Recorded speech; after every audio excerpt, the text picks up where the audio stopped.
आज हम हरेला बोल रहे हैं।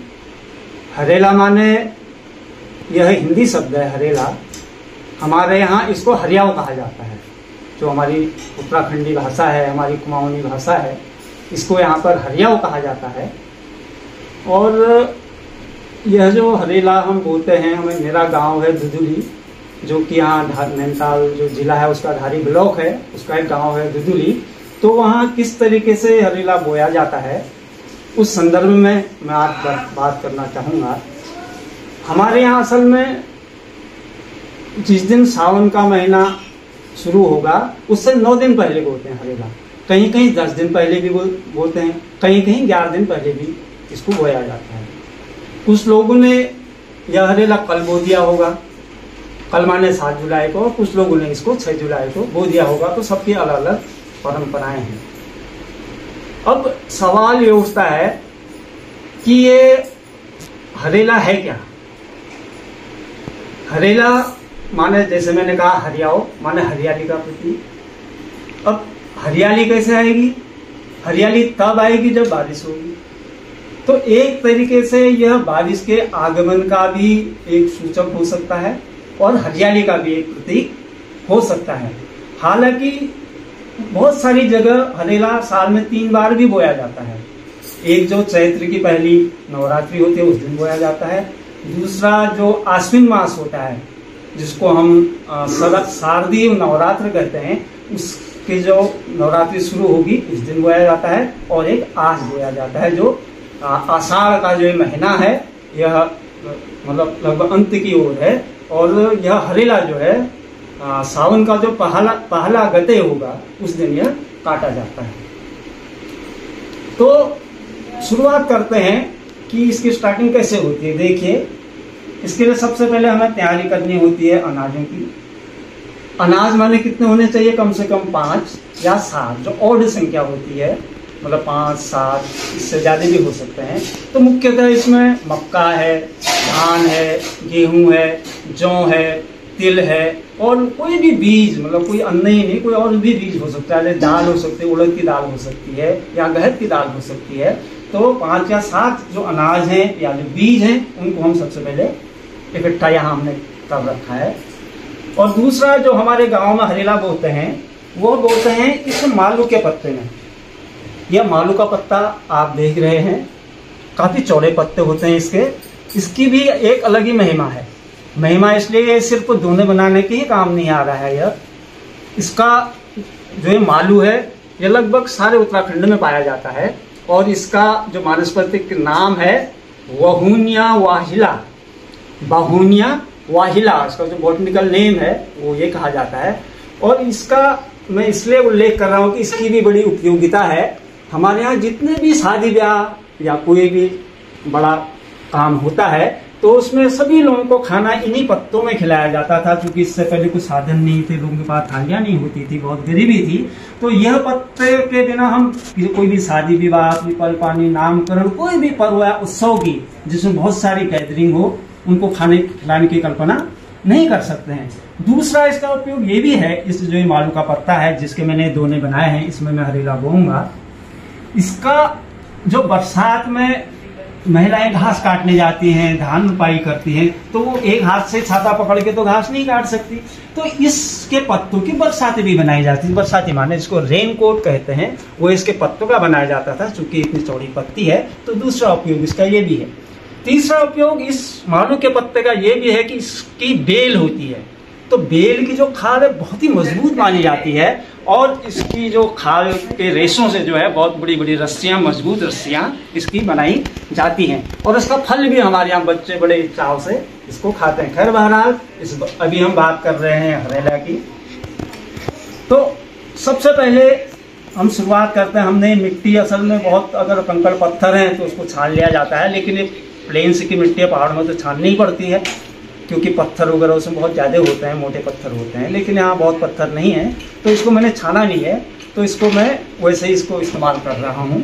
यह बहुत ज़्यादा गीला भी नहीं होना चाहिए, थोड़ा बहुत भुरभुरी मिट्टी होनी चाहिए जिसमें कि बीज अंकुरित हो सकें। तो हम शुरुआत करते हैं कि पहला एक तल हम मिट्टी का डाल देते हैं।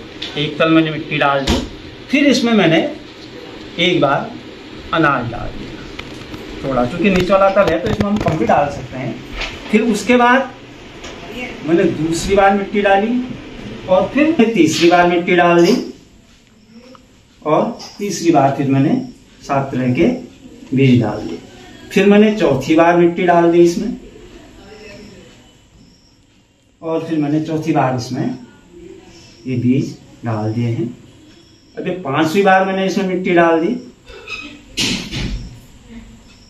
और 5वीं बार फिर मैंने इसमें फिर से बीज डाल दिए, 2-4 बीज डाल दिए। अब मैंने 6ठी बार इसमें मिट्टी डाल दी और 6ठी बार इसमें कुछ बीज डाल दिए और लास्ट है 7वीं बार। अब मैंने 7वीं बार इसमें मिट्टी डाली, 7वीं बार मैंने मिट्टी डाली है इसमें और 7वीं बार मैंने इसमें बीज डाल दिए। अभी 7वीं बार में कुछ ज्यादा डाल दे रहा हूं क्योंकि सबसे ऊपर की लेयर है ये, थोड़ा अच्छी तरह उनको फैला दिया गया है जिससे आराम से उग सकें। और मैंने फिर इसको इस मिट्टी से ढक दिया है। तो 7 बार मैंने इसमें बीज डाले हैं और इसको फिर मैंने सारे बीजों को मिट्टी से ढक दिया है। ये मैंने इसको ढक दिया है।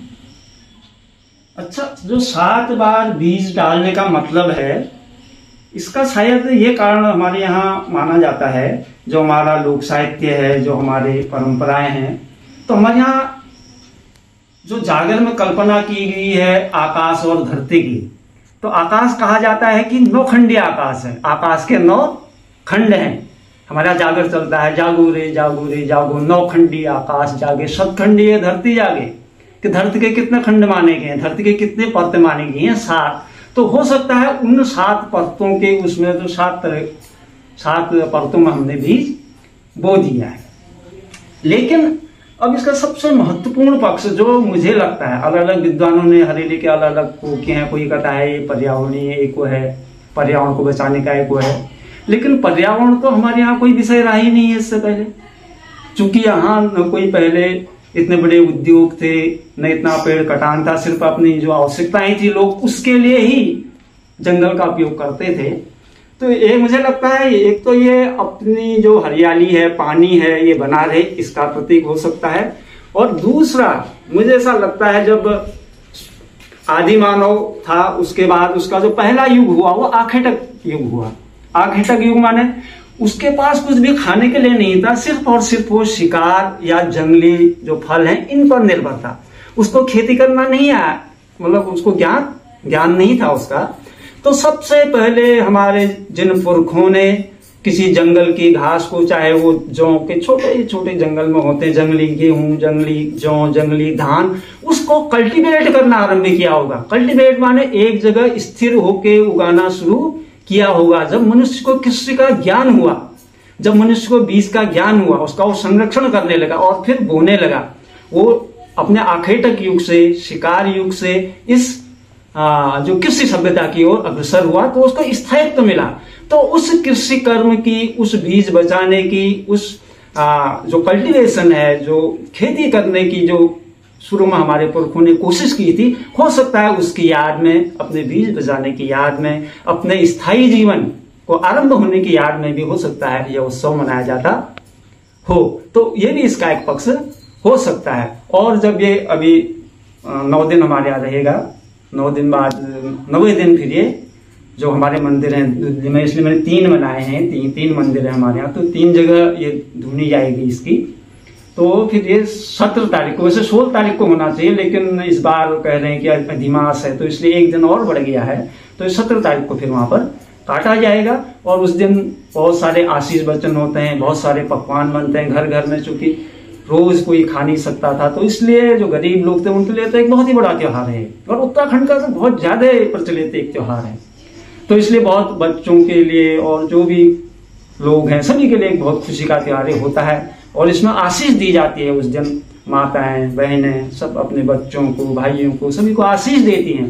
और बुजुर्ग भी आपस में भी, जो आदमी लोग हैं, आदमी को या महिला है, महिला को भी इसका पूजन होता है। जब ये करता है, इसका पूजन होता है, तो उस समय आशीषें दी जाती हैं कि हरियाई बगुआई ओने रे जाने रे, कि हरियाली, बगुआई माने जितने चूड़े पूजते हैं, दीपावली के बाद एक चूड़ा परंपरा भी हमारे यहाँ, उसको बगुआई कहा जाता है, कि हरियाई बगुआई ओने रे जाने रे हम तुम पैर न रो, कि आप बच्चे को कहा जाता है कि शेर जैसी तेरी ताकत हो जाए, आकाश के बराबर तू ऊंचा हो जाए, धरती के बराबर तू चौड़ा हो जाए, तेरी लोमड़ी की तरह तेज बुद्धि हो जाए, तू धूप जैसा से धूप कभी नष्ट नहीं होते, इसलिए तेरा वंश कभी नष्ट न हो। इस तरह के आशीर्वाद जो है उस दिन हरेली के दिन इसमें दिए जाते हैं। और जो बड़े वृद्ध हैं, जो बिल्कुल लास्ट स्टेज में हैं, वो बेचारे जब एक दूसरे को वो करते हैं तो उस समय हरेला पूछते हैं, तो उसमें एक क्षण बड़ा भावुक हो जाता है।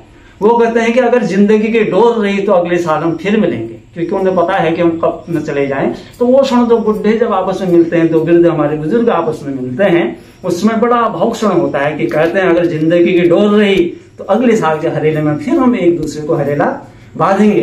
तो इस तरीके से यह जो पर्व है पूरे लोक कल्याण के साथ, धरती के कल्याण के साथ, और मेरे ख्याल से जो हमारी जो कृषि परंपरा, कल्टीवेशन की परंपरा जो शुरू हुई, उसकी याद में शायद ये पर्व मनाया जाता है। धन्यवाद।